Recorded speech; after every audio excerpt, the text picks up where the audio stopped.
A prosperidade financeira é uma das características mais admiradas em relação ao povo judeu.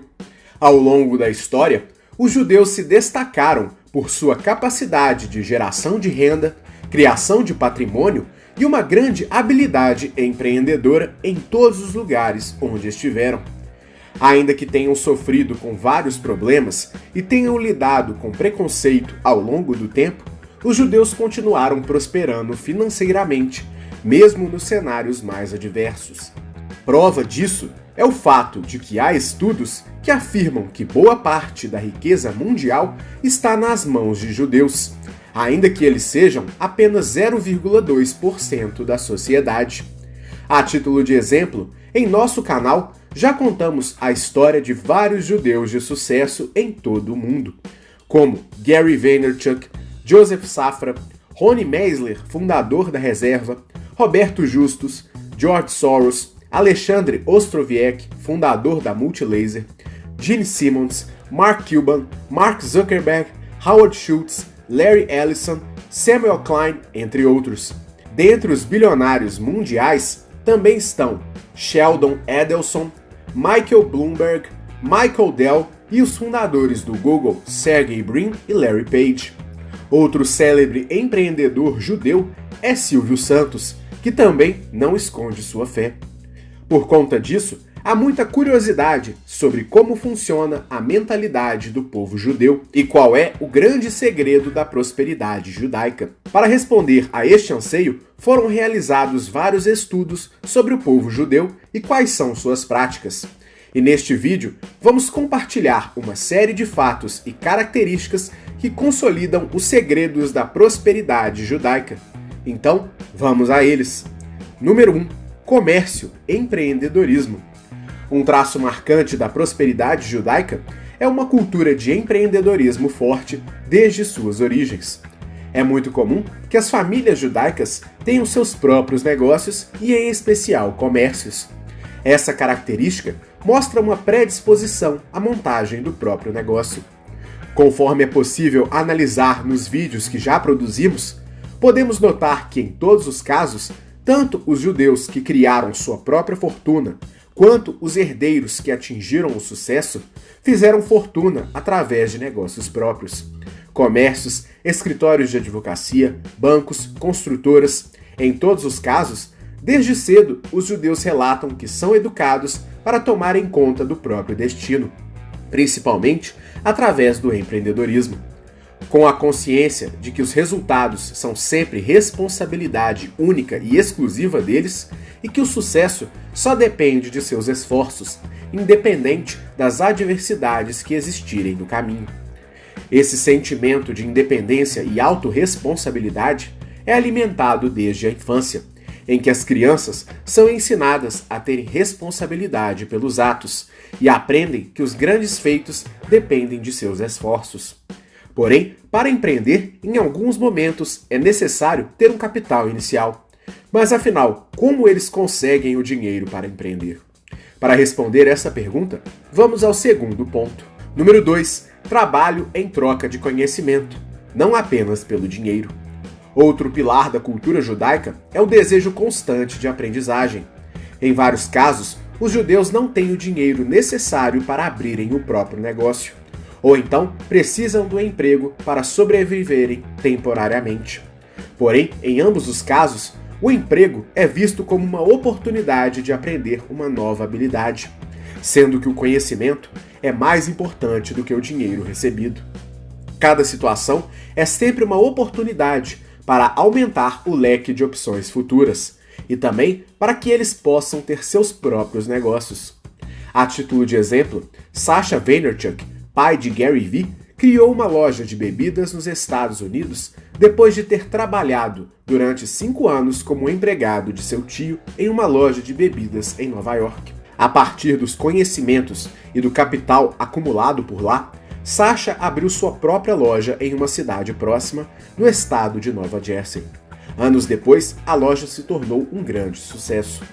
Já Howard Schultz, responsável pelo sucesso da rede de cafeterias Starbucks, trabalhou na empresa como empregado anos antes de se aventurar como empreendedor, quando criou sua própria cafeteria. Anos depois, com o capital acumulado em seu empreendimento, ele conseguiu comprar a antiga empregadora e transformou a Starbucks de uma rede de pequenas lojas na maior referência em cafeterias do mundo. Número 3. Economia. Os judeus, desde cedo, são orientados a lidarem com o dinheiro. Além da chamada educação financeira, eles também têm um hábito de poupar cerca de 20% daquilo que ganham. Este hábito remonta às recorrentes necessidades do povo judeu de mudar do lugar onde vivem, e também de uma série de problemas que enfrentam por preconceito de outras pessoas e religiões. A ideia de poupar também é importante para garantir um futuro melhor e permitir também a abertura ou a criação de um negócio próprio. A título de exemplo, vários judeus construíram seu sucesso a partir da economia constante de seus próprios ganhos, com o intuito de reinvesti-los para tornar seus próprios negócios ainda maiores. Essa ideia permeou a jornada de Samuel Klein, fundador das Casas Bahia, que chegou ao Brasil como mascate e foi pouco a pouco criando um mix de produtos e depois sua própria loja, que anos mais tarde se tornaria uma das maiores redes do Brasil. Nessa mesma linha, Silvio Santos conseguiu deixar a pobreza, começando como camelô e crescendo seus negócios para a venda de bebidas, alimentos e depois através da venda de publicidade de seus programas de TV e através do Baú da Felicidade, empreendimento que foi resgatado com as economias de toda uma vida de trabalho duro desde a juventude e que pavimentou seu sucesso bilionário. Há também uma cultura muito forte de investimentos financeiros. Historicamente, há um boato de que os judeus gostam bastante de investir em ouro, dado a solidez do investimento. De todo modo, os judeus têm uma forte presença no mercado financeiro desde os tempos mais antigos, e este comportamento é replicado até hoje, como por exemplo com a família Safra no Brasil e no mundo com a família Rothschild e o investidor George Soros. Hábitos simples e uma vida dentro das possibilidades também são parte da cultura judaica. Os gastos são feitos somente quando necessários, ou quando não vão impactar os projetos e negócios da família. O objetivo de longo prazo vem sempre em primeiro lugar. Somente depois é que vem os gastos supérfluos. O único gasto relevante que normalmente é aceito é quando o assunto é educação. Para a cultura judaica, o gasto com educação para os filhos e até para os adultos é um investimento e não um gasto, sendo a única exceção a regra de grande controle financeiro e vida dentro das possibilidades. Número 4. Fazer sempre o melhor possível. Outra característica marcante do pensamento judeu é uma execução primorosa em tudo o que fazem. Independente da atividade que realizem, os judeus têm uma cultura forte de excelência, e este padrão é replicado em qualquer atividade, por mais simples que ela seja. No caso de empreendedores que começaram com atividades pouco glamurosas, como camelô e mascate, Silvio Santos e Samuel Klein, por exemplo, demonstraram desde cedo o compromisso de fazerem sempre o melhor possível, mesmo quando vendiam itens baratos para todo tipo de cliente. Além de fazer o melhor possível, os judeus também têm um grande foco em se tornarem verdadeiros especialistas naquilo que fazem. Há relatos de que esse compromisso venha de uma inspiração que está na Bíblia, em Provérbios 22, 29. Para atingirem esse estado de perfeição e excelência, os judeus também não abrem mão da disciplina e do pensamento a longo prazo. Não há vitória sem sacrifício, e os judeus sabem que é preciso ter disciplina e paciência para que os resultados sejam alcançados. Seja para se tornar um especialista ou para atingir a excelência naquilo que fazem, somente a disciplina de um trabalho bem feito, dia após dia, ao longo do tempo, será o caminho para a conquista dos objetivos. Prova desta disciplina e desta excelência entre os judeus é o fato de que entre os 700 ganhadores do Prêmio Nobel, 152 são judeus, ainda que o povo judeu seja apenas 0,2% da população mundial. Número 5. Pensamento coletivo. Um traço marcante do povo judeu é a aglomeração de seus membros em torno de um mesmo núcleo, formando uma espécie de comunidade. Independente do país ou cidade em que estejam, de forma recorrente, os judeus tendem a se unir em torno de um mesmo grupo. Neste grupo, todos os membros têm um espírito cooperativo muito grande e um forte senso de coletividade. Popularmente, essa característica é conhecida como o jargão de que um judeu ajuda o outro, o que, a grosso modo, pode resumir o sentido deste tópico. Além de fazerem negócios entre si, é comum que a comunidade judaica abra portas para outros judeus que precisam de ajuda. Talvez por serem grupos pequenos espalhados ao redor do mundo, ou por terem uma cultura de autoajuda em virtude das dificuldades históricas que enfrentaram. É normal que os judeus se ajudem de forma mútua. Essa ideia é representada principalmente por dois conceitos da cultura judaica: o tzedakah, que pode ser traduzido como justiça social, que representa uma espécie de obrigação em que todo judeu deve ajudar outro judeu necessitado.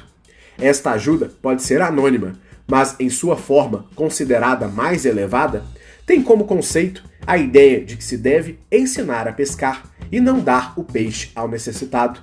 Essa forma mais elevada vai ao encontro da ideia de que, ainda que os judeus se ajudem entre si, cabe a cada um a responsabilidade por seu futuro e a necessidade de trilhar o próprio caminho, para que no futuro aquele que foi ajudado também possa ajudar outros. Outro conceito importante é o mitzvah, que é a caridade propriamente dita, sendo importante mais especificamente para aqueles que realmente passam necessidades. Uma prova desta ajuda mútua foi relatada por Roberto Justus em seu livro Construindo uma Vida. Na obra, ele revela que um dos seus primeiros grandes contratos como publicitário foi conseguido em decorrência de uma amizade que existia entre sua família judaica e a família Brett, também judaica. Na época, André Brett, então dono da Vila Romana, empresa importante no mercado da moda, estava trazendo para o Brasil a marca internacional Calvin Klein e conferiu a Justus a oportunidade de apresentar seu trabalho como publicitário através da marca americana. O contrato foi o cartão de visitas de Justus dentro do mundo da publicidade, sendo importante para que ele se tornasse um publicitário de enorme sucesso. A amizade entre as famílias surgiu principalmente pelo fato da família Brett ter imigrado para o Brasil na mesma época em que a família Justus. Janus Justus, pai de Roberto, ajudou a família a se estabelecer no Brasil, e desde então foi criada uma amizade entre as partes. Curiosamente, o estilista Calvin Klein também tem ascendência judaica. Esse senso comum de coletividade também vai além. É comum que, além da caridade e da chamada justiça social, os judeus também doem parte de seus rendimentos para a comunidade. A atividade é vista como uma forma de dignificar o dinheiro ganho e também como uma maneira de retribuir à coletividade o sucesso obtido.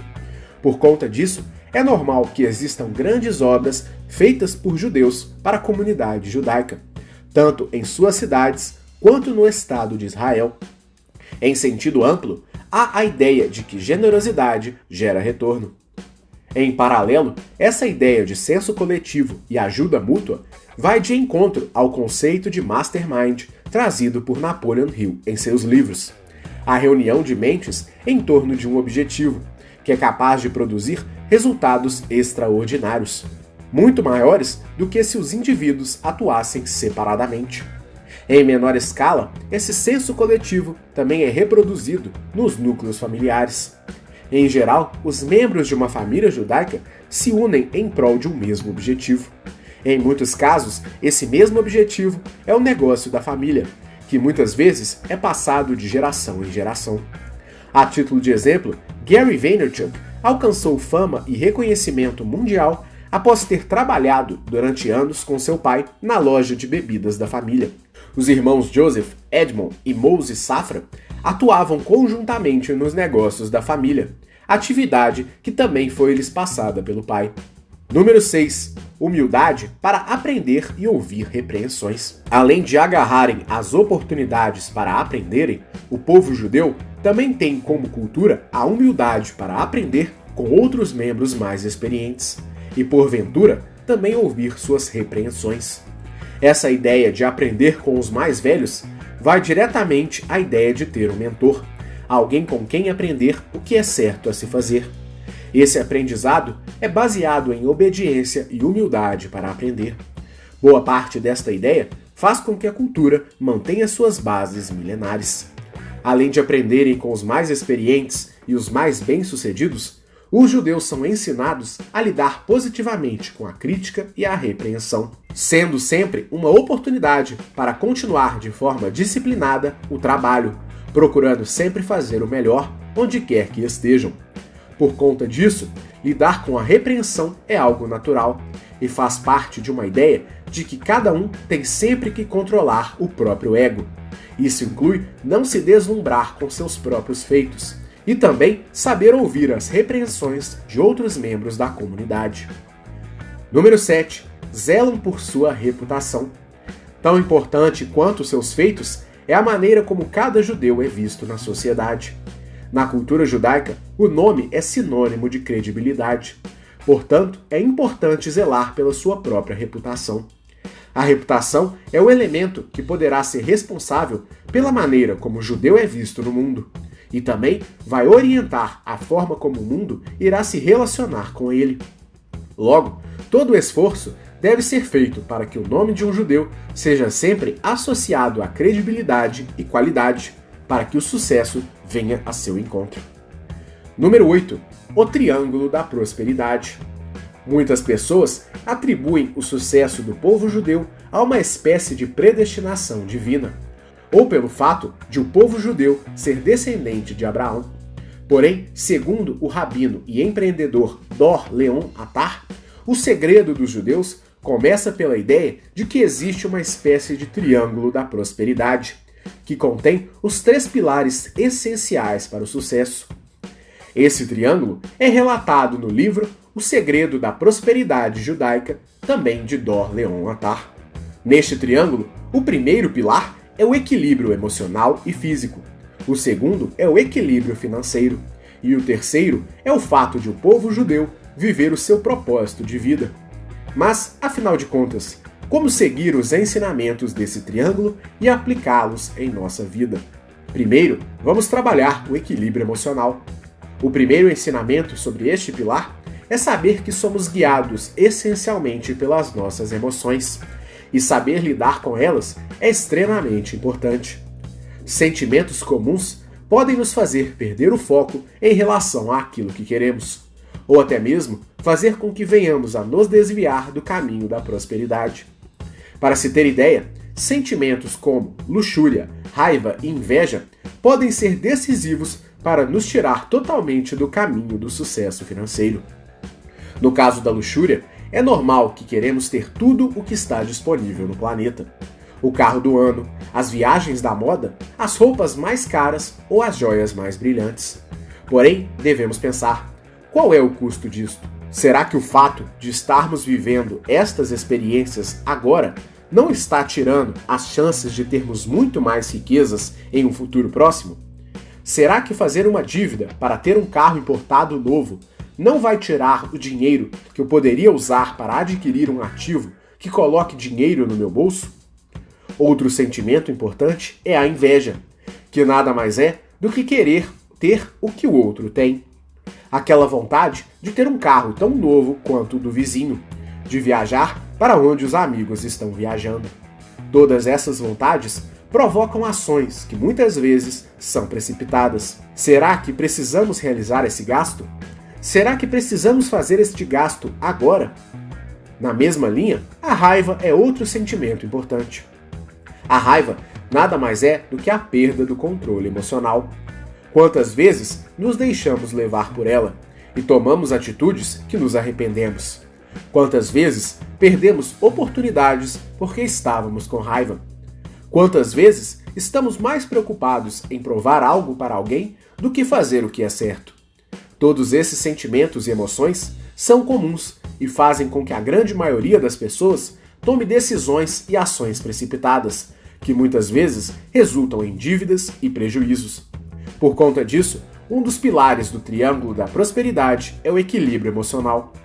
Este equilíbrio está diretamente ligado à maneira como controlamos nossas emoções e, por consequência, nossas ações. Quando não temos o absoluto controle de nossas emoções, nos deixamos sucumbir às vontades imediatas, que normalmente são guiadas por sentimentos como a raiva, a luxúria e a inveja, por exemplo. Porém, não é só por conta da ação que o controle emocional é importante. É preciso também saber lidar com as emoções, como o medo. O medo é um sentimento que causa paralisia e estagnação, ou seja, nos faz com que deixemos de agir. Sabendo que é preciso plantar para colher, não há como colher algo que não foi plantado. Muitas vezes, deixamos de fazer algo pelo medo. Medo do julgamento das outras pessoas, medo de perder, medo de dar errado. Todos esses medos são comuns, mas não realizar nada também é um grande problema. Pois se você não fizer nada, não haverá plantio e nem colheita. Portanto, deixar que o medo te controle também é uma disfunção que pode lhe trazer problemas. Por conta disso, é absolutamente essencial saber como e quando agir. E para ter esse discernimento, decidindo o momento correto para cada coisa, é preciso ter o controle das emoções, não se deixando levar por elas, sob pena de fazer algo que depois você pode se arrepender ou perder uma boa oportunidade de criar um novo ativo. Nesse sentido, é preciso ter tranquilidade e paciência para pensar e planejar cada movimento. A cada pergunta, existem 10 respostas, e para cada resposta, 10 perguntas. Da mesma maneira, é preciso ter um equilíbrio físico, já que o corpo é um instrumento que vai lhe ajudar a executar seus planos. De nada adianta ter um controle sobre as emoções se você não tiver saúde ou energia para colocar em prática os seus planos. Portanto, equilíbrio físico também é fundamental. O segundo pilar é o equilíbrio financeiro. Nele está a capacidade de lidar com o dinheiro. O dinheiro é o meio pelo qual as coisas podem ser atingidas, mas é importante saber que o dinheiro deve ser usado com cautela, principalmente pois podem haver momentos de dificuldade.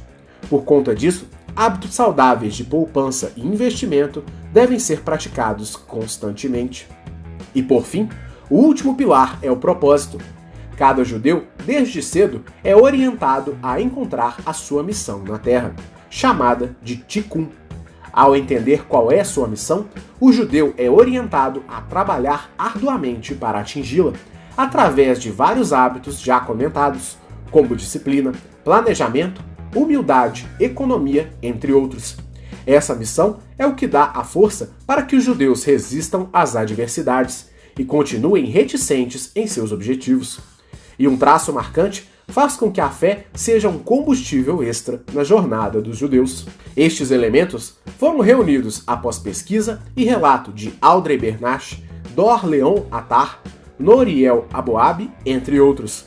E você, qual princípio judaico você conhece e acredita que seja o segredo da prosperidade do povo judeu? Compartilhe conosco nos comentários. Lembrando que estamos produzindo diversos conteúdos gratuitos sobre empreendedorismo em nosso canal.